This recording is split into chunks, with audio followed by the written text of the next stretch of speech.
Hello, my wonderful and intelligent students.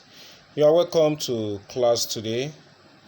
In our class today, we'll be reviewing The Government Inspector by Chika Jerry Okeke.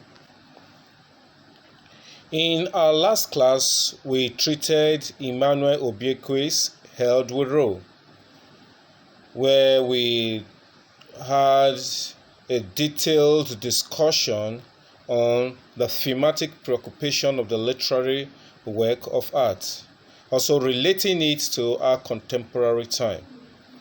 I guess you are all well informed and you all took out time to go through the work like I told you all the last time we met.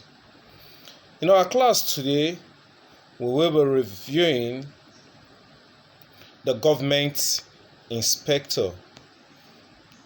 And for our class today, the Government Inspector is didactic in nature. When we talk of didacticism, you all know what we mean. A didactic work of art is any literary work of art that teaches morals. A literary work of art that when we study it, we'll learn one or two morals out of it. So, a literary work of art today, The Government Inspector, is didactic in nature. And by the end of this lesson, you will all be expected to give a detailed plot account of the literary work of art. And you should also be able to analyze the various characters in the work. Outside analyzing the characters, you should be able to review the themes and also relate the work to our present-day society. Talking about the plot overview of the work actually is weaved around Mr. Nicodemus, an upright man who happens to be the education secretary.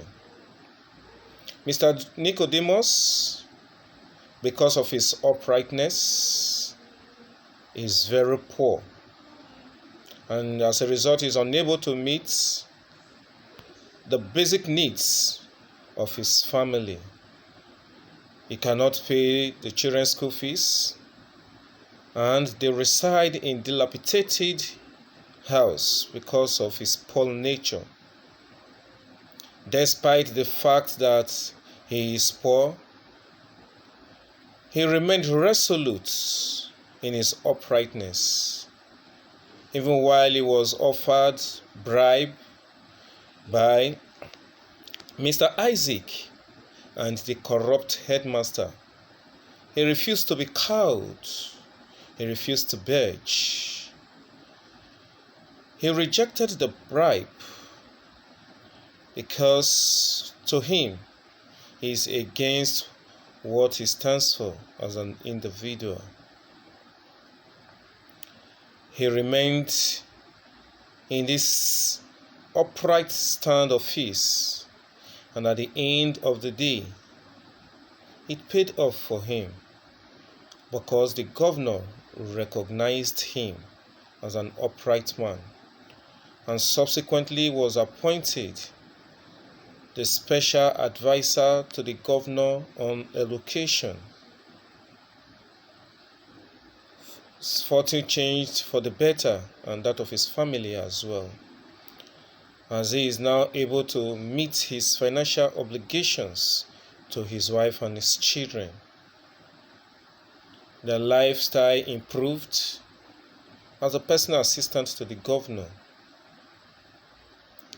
Because of his good nature, he was also able to employ some of his kindreds, about 23 of them, and also used his political clout to attract government presence in Egbele community. The people of Egbele community, they were so pleased with him most especially the traditional monarch of the community, who decided to bestow on him, conferred on him the title of Onwane Tinyegbele I. This was because of his contribution to the development of his community. The people on that fateful day, they all applauded him and they eulogized him because of his uprightness. The story of Mr. Nicodemus points to us that as individuals we should try as much as possible, no matter the precarious situation we might find ourselves, to live uprightly, because it pays off at the end of the day. So outside the plot review of the work, we'll also be looking at some of the themes in the literary work of art. The themes of any literary work are those inherent messages that the writer is trying to pass across. And for our work, the government inspector, some of the themes include government insensitivity. We saw a government that does not care about the welfare of her citizens. All they are after is to satisfy their selfish whims and caprices at the expense of the people.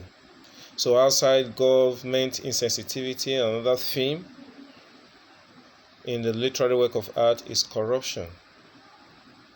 We saw high-level corruption on the part of civil servants, most especially Mr. Isaac and the headmaster. They are involved in examination malpractice. Outside being involved in examination malpractice, they falsify their age in order to stay longer in government service. So outside corruption, another theme to be considered is patience. Patience can be linked to the life of Mr. Nicodemus, who persevered and remained patient despite his poor situation. He had this aspiration that though he's poor, but the future definitely looks bright. So he was patient, and at the end of the day, it paid off for him. Lastly, the thing to be considered is reward for honesty, which we will also see in the life of Mr. Nicodemus. Because of his earnest nature, he was rewarded not just by the governor who appointed him as a personal assistant, he was also rewarded by his community people who conferred on him a traditional title. Outside the themes, we will be looking at some of the characters in the literary work of art. Like I will always tell you all, characters are the vehicles that projects the thoughts, the objectives of the writer. Through the characters, the writer's mind can be read. Through the characters, his objectives can be gotten as well. So some of the characters to be discussed in the work The Government Inspector include Mr. Nicodemus, who, like I said earlier, is an upright man that remained resolute despite his poor, precarious situation, and at the end of the day became better off for it. Outside Mr. Nicodemus, we'll be looking at Cynthia, his wife, also Mr. Isaac, the corrupt civil servant, and the headmaster also, who tried to bribe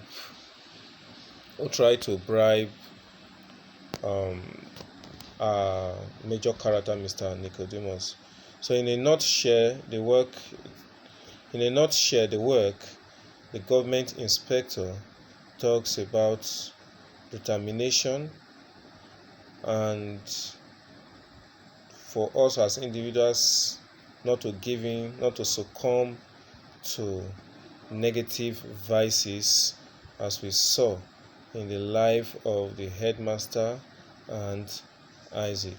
Thank you, and till we meet again, I would want you all to on your own go through this literary work of art, learn one or two things out of it, and also try as much as possible to avail yourselves the opportunity of using the notes and question sections to ask me those salient questions, which definitely I'm going to respond to in due course. Thank you, and God bless you all.